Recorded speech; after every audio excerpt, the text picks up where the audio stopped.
JT Top News supported by Silver Emporium, logistic partner BVC Logistics।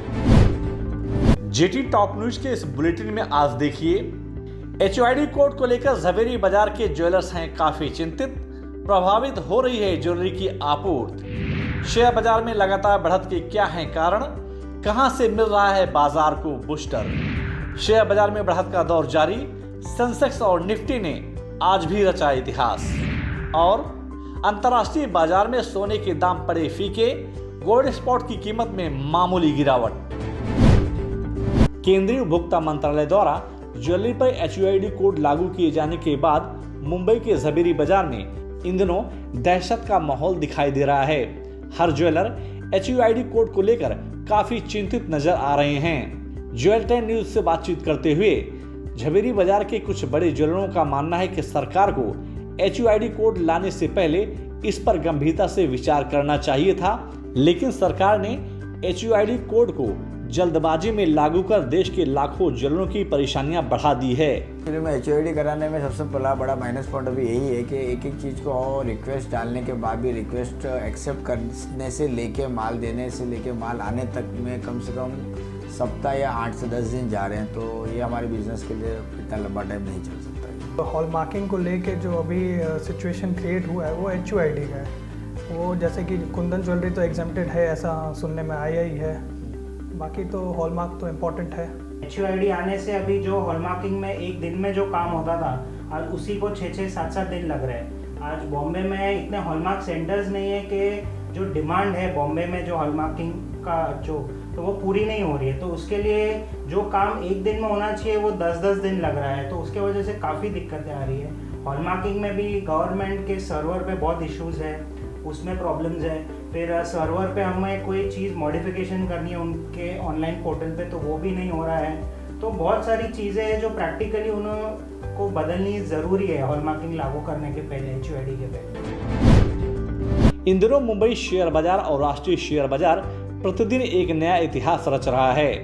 पिछले 7 कारोबारी दिनों में बाजार में लगातार बढ़त का दौर जारी है। बाजार में निवेशक IT, auto, oil, banking, pharma और स्टील सेक्टर के शेयरों में जमकर खरीदारी करते देखे जा रहे हैं। आखिर बाजार में इन दिनों कौन निवेश कर रहा है और बाजार प्रतिदिन एक नया कीर्तिमान क्यों स्थापित कर रहा है, जानते हैं बाजार विशेषज्ञ सुनील शाह से। भारतीय शेयर बाज़ार लगातार नई ऊंचाइयों को छू रहा है।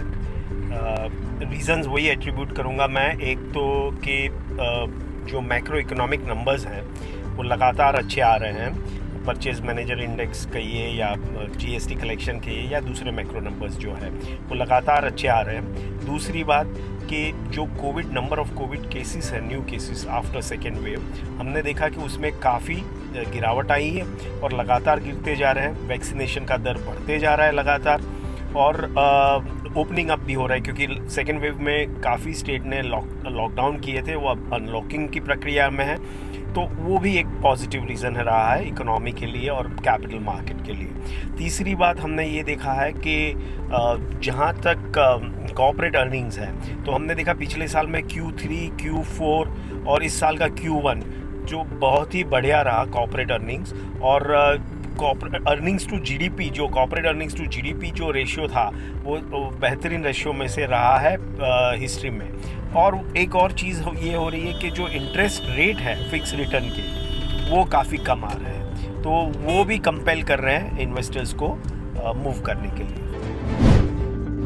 मुंबई शेयर बाजार में लगातार बढ़ते निवेशकों की संख्या को देखते हुए इन दिनों मुंबई शेयर बाजार पूरे उफान पर है। अंतर्राष्ट्रीय बाजार की गतिविधियों को देखते हुए गुरुवार को मुंबई शेयर बाजार की शुरुआत धमाकेदार रही। बाजार खुलते ही घरेलू और विदेशी संस्थागत निवेशकों ने बाजार में जमकर खरीदारी करनी शुरू कर दी, जिसके चलते सेंसेक्स और निफ्टी में ऐतिहासिक बढ़त देखने को मिली। दोपहर बाद निवेशकों ने सीमेंट, बैंकिंग, ऑटो, फार्मा और स्टील सेक्टर के शेयरों में जमकर खरीदारी करनी शुरू कर दी, जिसके चलते मुंबई शेयर बाजार 123 अंकों की बढ़त के साथ 54,492 अंकों के ऐतिहासिक स्तर पर बंद हुआ। वहीं निफ्टी दिन भर के कारोबार के बीच 35 अंकों की बढ़त के साथ 16,294 अंकों के ऐतिहासिक स्तर पर बंद हुआ। बाजार के जानकारों के अनुसार इस समय नए निवेशकों को बाजार में निवेश सोच समझकर करना चाहिए, वरना उन्हें घाटा हो सकता है। अंतर्राष्ट्रीय बाजार में फैंसी कलर डायमंड की लगातार बढ़ती मांग के कारण कलर डायमंड के दामों में बढ़त देखी जा रही है। Fancy colour diamond research foundation की एक रिपोर्ट के अनुसार चालू वित्त वर्ष की दूसरी तिमाही में फैंसी कलर डायमंड के दामों में 0.2% की बढ़त दर्ज की गई है। Fancy colour diamond research foundation द्वारा दी गई जानकारी के अनुसार अमेरिका, एशिया और यूरोप के देशों में फैंसी कलर डायमंड की लगातार बढ़ती मांग के कारण दामों में यह उछाल देखा जा रहा है।